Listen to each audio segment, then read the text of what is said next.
زه د الله شکر ادا کوم چې پروردگار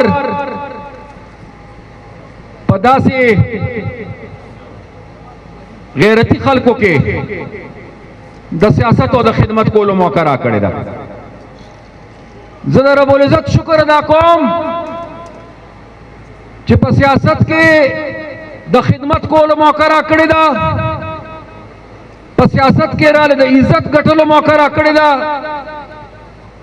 خو د پروردگار د ټولو نه لوی شکر په دې ادا کوم چې شکر الحمدلله چې په بله سیاسي ډله کې نیم ولاړ، چې شکر الحمدلله د باچا خان بابا په قافلې او په کاروان کې ولاړ. د الله شکر ادا کوم چې مالې د باچا خان بابا سوچ او فکر او نظریه را کړې ده.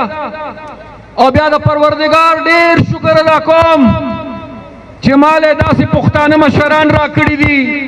او بیا د پروردگار ډیر شکر ادا کوم چې مالې ستاسو غونتې غیرتي ملګري او پښتانه را کړي دي.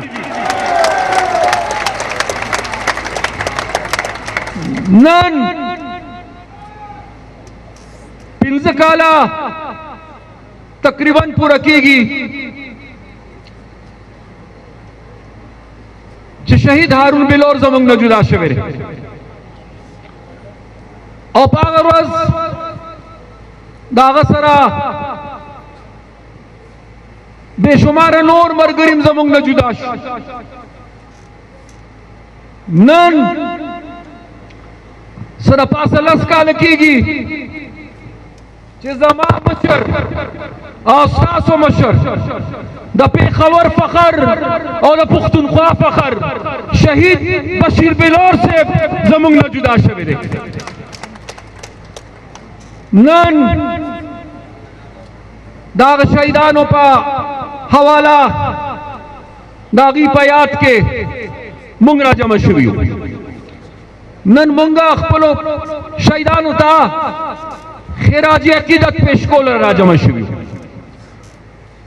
زما د پاره د پښتونخوا هر شهید او د هغه شهید قرباني او د هغه شهید وارثان زما د پاره هغه د پاس اسمان دی. زه د پښتونخوا په هر شهید فخر کوم، زه د پښتنو په هر شهید فخر کوم، او زه د هغه شهیدانو په وارثانو فخر کوم. خدا دته حقیقت وایم او دا مې د زړه آواز دی چې بیا په دې ټولو کورنو کې چې هر کورنۍ د عزت او د احترام قابل ده، د هر کورنۍ یو تاریخ دی، هر کورنۍ ډېر لوی قربانۍ ورکړي دي او په دې کې انتخاب کول او فرق کول ډېر ګران دی. خو که ماته دا څوک وایي چې د شهیدانو په دې کورنۍ کې د دې کورنو سرتاج څوک دی، د دې سرداري د چا ده، نو د دې شهیدانو د کورنو سرداري دا د بلور خاندان ده، دا د بلور خاندان د شهیدانو ده.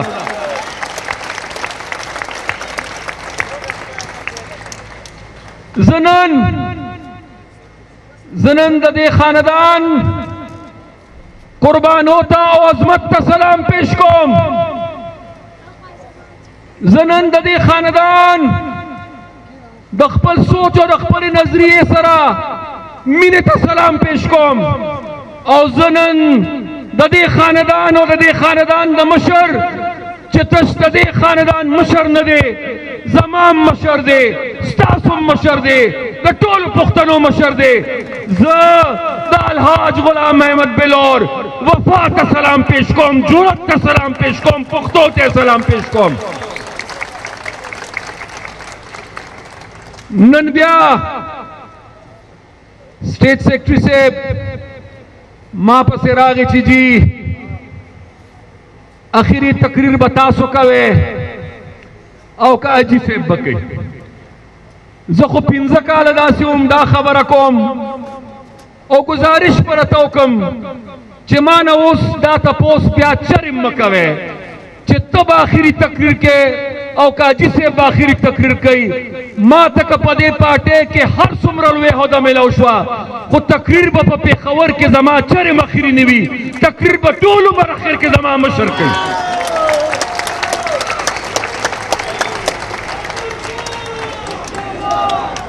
مشرانو مرگرو دنن موقع مناسبت سر بزو دا پختنو دا درد و دا تکلیف خبرم کوم دا پختنو دا ازمائشون خبرم کوم دا پختنو چکما وینت وکڑے شوی دا لاغیبم خبر کوم او بیا دا دی صوبے دا پختونخوا دا نن حالات او دا سبا پا حوالے بم ضرور زتا سر نن خبر کوم او خدا وقت ننشتا زبا هم خبر اوکڑیشم او انشاءاللہ زمان مشر حجی سے بمتاو سرا خبر خبرہ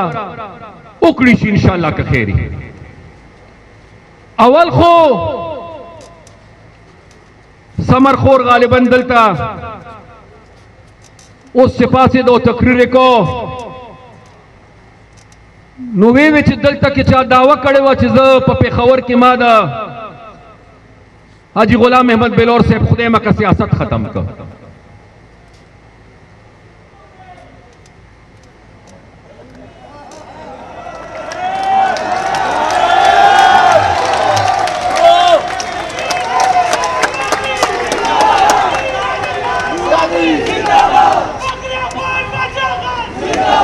زنور سنویل غوارم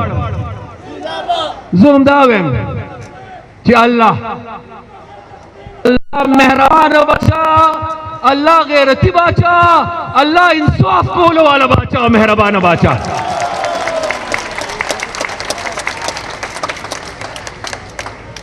دلتم دادا و بچا کڑی اور سلک زڑی پوشو مچے چا کڑی وا اور غالباً کی دیشی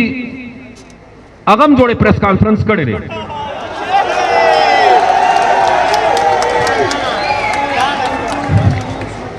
خراڑے دا ڈزا سر لاڑے خو دا نہ کالا چی دی زمان پا دی صوبہ استاسو پا صوبہ دا کم تجربے اکڑے او دا کم ظلم اکڑ او دی صوبے تا سمرا نقصان ملاو شو دل تک اول پینزہ کالا یو وزیر اعلیٰ ناستو چینو میں پرویز خٹکو او بیا سلور کالا سر پاس یو بل وزیر اعلیٰ ناستو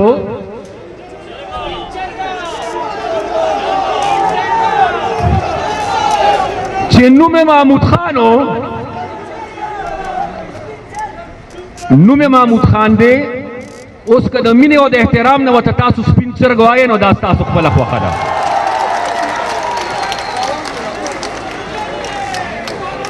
خو نن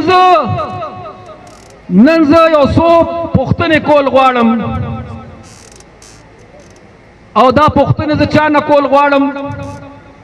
دا زه داسې چا نه کول غواړم چې هغه په پښتو نه پوهېږي نو چې هغه په پښتو نه پوهېږي نو که ستاسو اجازت وي نو دا پوښتنه به زه په اردو کې وکړم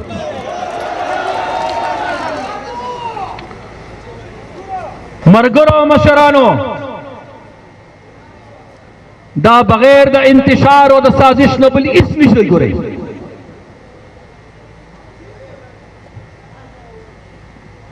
او زه تش عمران ذمہوار نه ګڼم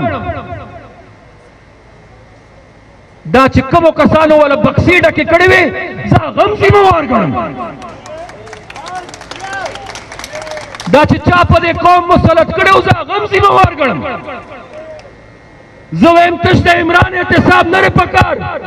بلکې د پاشان والا تر د فیض حمید پورې د دغه ټول احتساب پکار دی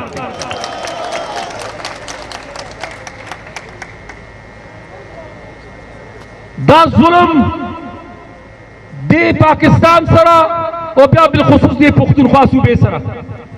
چې کم شوی دی او کم کیږي 2013 پورې تاسو ته پته ده چې د ټولې پښتونخوا ټوله قرضه څه کم 100 اربه روپۍ وه. تاسو ته پته ده چې نن دا صوبه څومره قرضدارې ده؟ نن زمونږ صوبه څه کم 1000 اربه روپۍ قرضدارې ده. 900 اربه روپۍ قرضې دا واغشتلې شوې او نتیجه څه؟ وی بی آر ټیم جوړه کړې ده. بی آر ټي تا د خلکو دپاره جوړه کړې وه که د خپل کمیشن دپاره دې جوړه کړې وه؟ او بی آر ټي نن په نقصان کې روانه ده او که په فایده کې روانه ده؟ داسې منصوبه یې جوړه کړې ده چې په 40 روپۍ هر کال د حکومت نقصان کېږي لګیا دي. داسې منصوبه یې جوړه کړې ده چې په نورو ځایونو کې په 100 او په 20 او په 30 اربه جوړه شوې ده او تا 80 اربو روپو ته رسولې ده.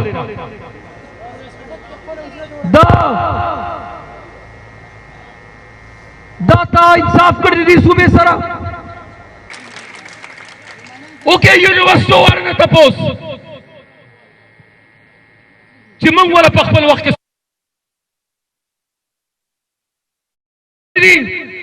او دې 13 کال کې دې یونیورسټو سره کوم سلوک کړی دی؟ اوکې د هسپتال والو نه تپوس چې موږ په خپل وخت کې څومره وسایل هسپتالونو له ورکول او د دې په 9 کال کې څه شوي دي؟ اوکې د هغې استادانو نه تپوس چې موږ ورته څه تنخوا سیوا نه کړه بلکې موږ ورته ترقۍ ورکړې او اوکې د هغې پروفیسرانو استادانو نه تپوس چې د دې په حکومت کې په دې سړکونو باندې په هغې باندې ډنډې چلیدلي دي هغې وال خوړلي دي. هغه خزانه خبره نشي کولی چې کوم د پښتونخوا د حکومت خزانه ده د هغې ژبه نشته نو هغه خبرې نشي کولی. کني که هغې خبرې کولی شوې او هغې خزانې نه هم چا تپوس کړی وې چې یا د پښتنو خزانې یا د پښتونخوا خزانې ته چېرته پوره ډکه په ډکه پاتې شوې چې پوره تاکیز کمینو هغه به درته وایي چې آو 15 کاله د عوامي نشل پارټۍ کې د وسایلو اوس کمینو د هغې نه پس خیر خیریت دی. نن چې زه په سټیج راوختلم نو دلته د پارټۍ ډېر بې شماره هغه ملګري ما ولیدل چې څوک له خیره زمونږ را روان الیکشن دپاره امیدواران دي دلته پر سټیج ناست دي. ما دا خبره هغه ورځ هم کړې وه مردان کې او زه نن دلته بیا کوم او تاسو ته نه کوم ځکه چې تاسو خو لکه زما په خپله مدایان یې تاسو ته نه کوم تاسو ته ویم چې دا خبره قوم ته وکړئ ولس ته وکړئ خلکو ته وکړئ. زه نن راغلم کیدای شي زه سبا په خپله امیدوار یم که پارټۍ د دې قابل وګڼم دا امیدواران دي خو زه د ذات خبره نه کوم. زه نن پېښور کې ولاړ حالانکه زه ویم زما لپاره به دا ډېر عزتي او ډېر به پې خوشحاله یم که زه چېرته پرې پېښور کې وګرځېدلم بل چاله خو نشم ویلی خو که زه چېرته وګرځېدلم او ما د خپل مشر لاجي بلور صاحب له دلته کور په کور ووټ غوښتلی شو نو دا به زما لپاره ډېر لوی عزت او ډېر لوی اعزاز وي. خو زه به د حاجي صاحب خبره منو کوم. زه نن تاسو ته ویم چې موږ ذات له ووټ نه غواړو موږ اقتدار له ووټ نه غواړو. که اقتدار زما غرض وي او اقتدار زما منزل وي نو 1.5 کال به شوی و چې زه به نن وفاقي وزیر وي. زه اقتدار له ووټ نه غواړم زه تش حکومت لپاره ووټ نه غواړم زه سره ووټ غواړم زه د پښتنو بچو د تعلیم اعلی او بهترین نظام لپاره ووټ غواړم چې کوم بچي مې د پرایمري سکول نه بار دي هغه بچي پرایمري سکول ته لیږل غواړم هغې له ووټ غواړم چې کوم بچي مې د میډل او د های سکولز نه بار دي هغې های سکولز او میډل سکولز ته لیږل غواړم هغې دپاره ووټ غواړم چې کوم ماشومانو ته کالج دستیاب نه دی زه د هغې کالجونو لپاره ووټ غواړم چې کوم بچي مې یونیورسټو نه بار دي زه د پښتنو د هغه بچو د یونیورسټو دپاره ووټ غواړم او که دې ځل خدای موقع راکړه نو انشاءالله دا مې اراده ده چې خپلو بچو له به په یونیورسټو کې چې کوم غریب بچي دي د چا د مور پلار وس نه رسي هغې به خپل فیس په خپله نه ورکوي د هغې فیس به سرکار ورکوي او سرکار د خزانې نه به داخلېږي انشاءالله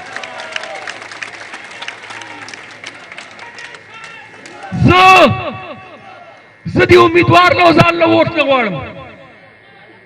زه د یو ډسپنسرۍ نه واله تر د بي ایچ او د آر ایچ سی پورې او د کیټګري ډي نه واله تر د لوی ټیچنګ هاسپټلز کې د پښتنو دپاره د جدید د صحت د سهولتونو دپاره ووټ غواړم زه د مزید ریسکیو 112 غونته سروسز دپاره ووټ غواړم زه د کډني ډیزیز او د هارټ ډیزیز او د کینسر د علاج غونته د انسټیټیوشنز دپاره ووټ غواړم زه د دې پښتنو د دې بېروزګاره ځوانانو د روزګار دپاره ووټ غواړم زه د پښتونخوا د ودانۍ آبادۍ او د ترقۍ دپاره ووټ غواړم زه د خپلې صوبې د بجلۍ د حق او د خپل بجلۍ د خپل پیداوار د خپل منصوبو دپاره ووټ غواړم زه د دې دپاره ووټ غواړم چې کوم ګیس په پښتونخوا کې پیدا کیږي هغه ګیس په اول نه پنجاب استعمالوي نه به اسلام آباد استعمالوي هغه ګیس په اول پښتونخوا استعمالي او چې د پښتونخوا نه کم سیوای هغه نور استعمالي زه چې د 18 ترمیم خلاف کم سازشونه کیږي زه د هغې سازشونو د مخنیوي لپاره ووټ غواړم زه د صوبو د اختیار دپاره ووټ غواړم مونږ که سیاست کوو نو زمونږ سیاست د خپل ذات دپاره نه دی د اقتدار دپاره نه دی د لالچ دپاره نه دی د خپل غرض دپاره نه دی ملګرو زما او ستاسو سیاست د قام دپاره دی او په پښتني خاورې باندې د پښتون قام د خدمت دپاره دی نو دا خواست ته کوم دې سټیج نه والی تر هغه کوم ځای پورې چې ما ته ملګري ښکاري ټولو ته دا خواست کوم چې دا پیغام او دا جرګه به قوم ته رسول غواړي ما ته پته ده چې دغه کارکنانو سره ستاسو سیاسي اختلاف پاتې شوی دی ما ته پته ده چې په دې کې ډېرې تلخې هم راغلي دي ما ته پته ده چې ډېر مشکلات هم تاسو برداشت کړي دي خو تاسو نه تاسو یو تپوس کول غواړم چې آیا د باچا خان بابا ارمان او مقصد د پښتنو اتفاق او یووالی او که نو او که نه نو چې پښتانه یو کوو نو چې کوم پښتانه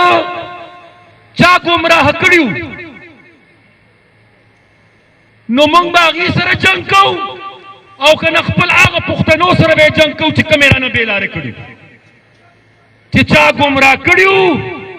هغې سره به حساب کتاب کوو چې چا سازش کړی دی د هغې مخنیوی به کوو چې څوک په سازش کې راغلي دي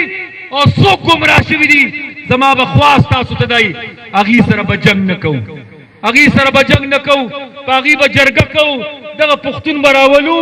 دغه پښتون به د باچا خان د سرې جنډې ځان سره لاندې ودرو او دا پښتون به ځان سره د باچا خان په لار باندې روانو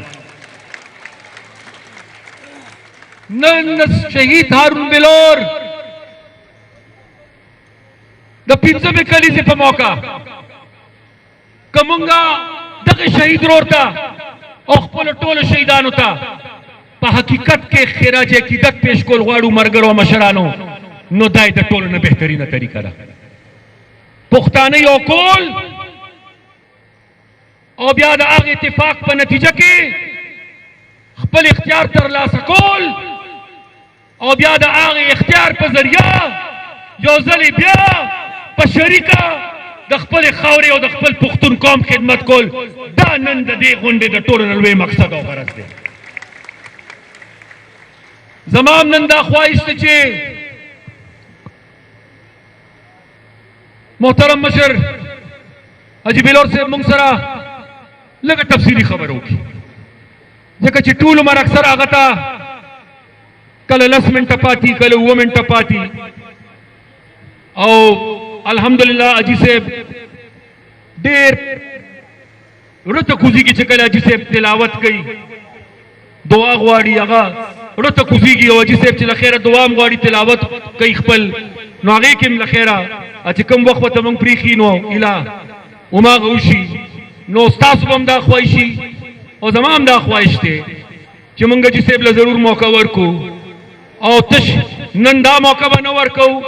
بلکې د پېښور خلکو ته به زما خواست دي چې دې ځل را روان الیکشن کې زما سترګې به په هغه ورځو شتي چې زما نه مخکې قومي اسمبلۍ ته حاجي بلور صاحب قدم کېږي. زما سترګې به اوچتي چې زه د حاجي بلور صاحب په مشره کې دغه اسمبلۍ ته دننه شم، او زما سترګې به اوچتي زه به پرې ډېر خوشحاله یم او د الله به شکر ادا کوم که په دې صوبې کې د خدمت موقع راځي نو زه به پرې ډېر خوشحاله یم چې څنګه زما غیرتي مشر بشیر بلور صاحب موږ سره ولاړو چې دغه شانتې په هغه اختیار او هغه خدمت کې دا ثمرخور دا دانیال او دا د شبیر شهید زوی شبیر چاچي ټیم موږ سره ولاړي، عظیم جان را سره ولاړي، موږ به پرې ډېر خوشحاله یو چې موږ په شریکه د خپلو خلکو خدمت وکړو انشاءالله که خیر.